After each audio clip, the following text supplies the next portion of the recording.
Welcome back to Hosting with the Most. I'm Jordan, a college student with a passion for party hosting. In this video, I'll be covering party atmosphere, music, decor, and how to throw a party in a small space.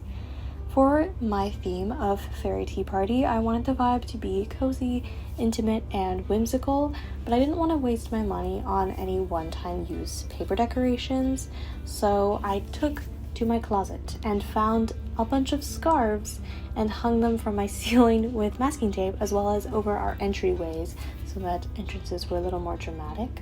I draped some scarves over our tables, and I rolled out a picnic blanket that I have on the floor and put some pillows down for people to sit on. My roommate let me borrow a crocheted vine of leaves to hang on the wall, and I taped some old butterfly-shaped hair clips to our door frames. I also found a fairy figurine and a bag of little plastic gems and put them near the serving trays along with some plastic reusable candles. I also left a bouquet of dried flowers and some Lego flowers to keep things botanical and to remind, I guess, of kind of the nature themes of fairies.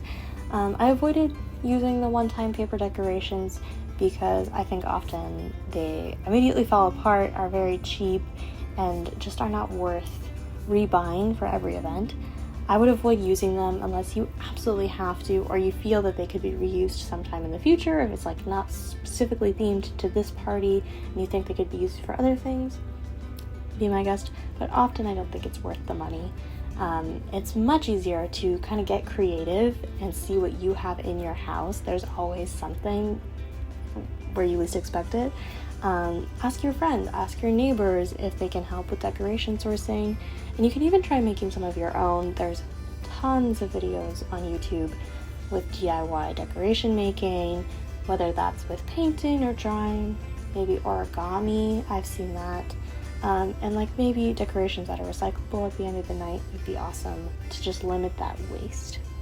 And also, keep your budget tight.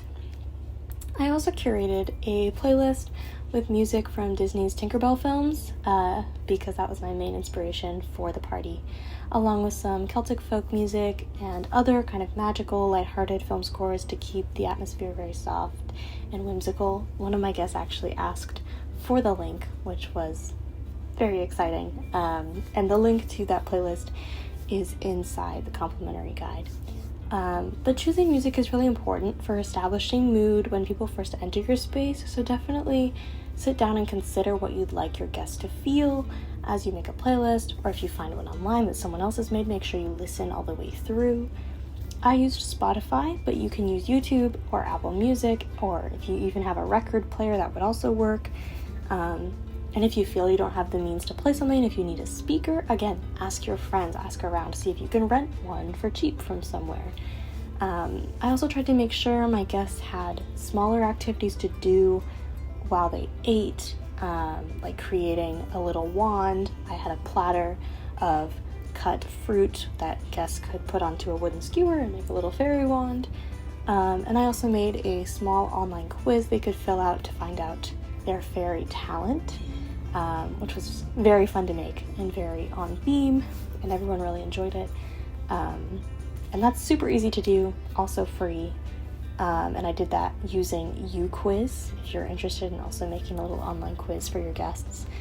And that's also linked in the complimentary guide. But I ended the night with a screening of The Pirate Fairy, and turned the lights all down, and we all sat down and watched together. And I just think there was a really great sense of connection with everyone, which was kind of my goal. These were all people who already knew each other, but I definitely wanted everyone to be well fed and just happy to spend the night together, which is what I feel was accomplished at the end of the party. As for hosting in a small space, that can be difficult, but it's definitely possible. I was able to move my furniture around to kind of optimize the space and figure out where food would be placed. I have a kitchen counter that I would set the sandwiches out on, and people could come up and grab as they pleased.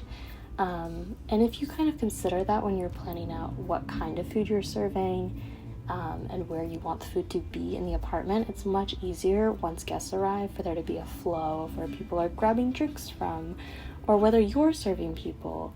That's up to you, but whatever feels easiest for people to navigate is usually the best call.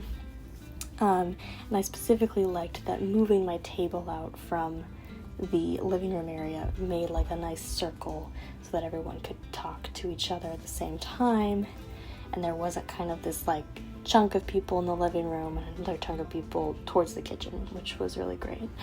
But yeah, it's definitely possible to make things happen in a small space. It just takes a little bit of maneuvering.